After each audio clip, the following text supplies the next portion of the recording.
السلام علیکم ورحمت الله وبرکاته. زه خپل ټولو افغانانو ته تسلیت وایم او زه واقعا نن نه پوهېږم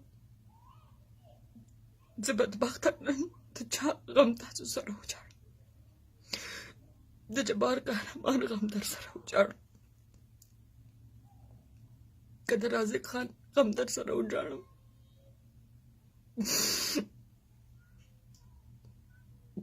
جبار قهرمان یو داسې مشر، یو سپېڅلی مشر، یو روښان فکره انسان، په وطن مین څنګه زموږ نه واغست.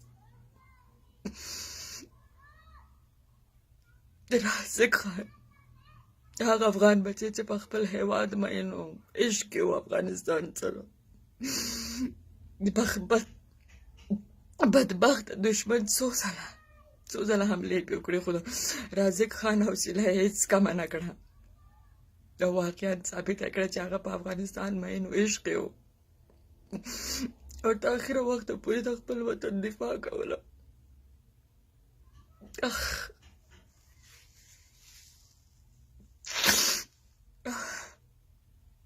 وایي سل دې عمره د سلو سر دې ممره. ماته نن داسې احساس کېږي لکه ټول افغانستان چې ژاړي،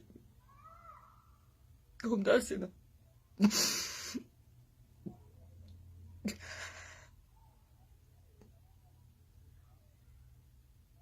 زه نن د جمعې مبارکه ورځ هم ده، روژه په خوله یو سوال کوم د خپلو ټول افغانانو ځوانانو نه چې که رازق موږ نه لاړه شهید شو، نو د هغه میشن ژوندی وساتو. هغه د څنګه خپل وطن سره مینه وه او هغه مینه صرف د وطن سره نه وه، تاسو کتل هغه څنګه افغانانو سره مینه وه، هغه د ژبې د قوم د دې هغه دپاره هېڅ دا شیان اهمیت نه درلوده. دا واقعا مینه ده. نو راځئ د رازق خان دې میشن ته موږ ادامه ورکړو، راځئ خپل هر افغان سره مینه وکړو، احترام ورته ولرو، هر ژبې ته، هر قوم ته.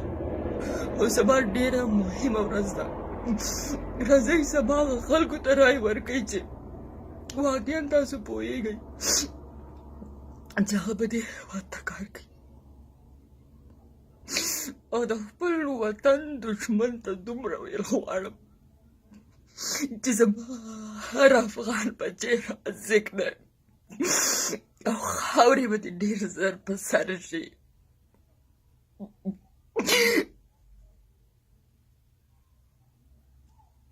الله مل شي تل دې افغانستان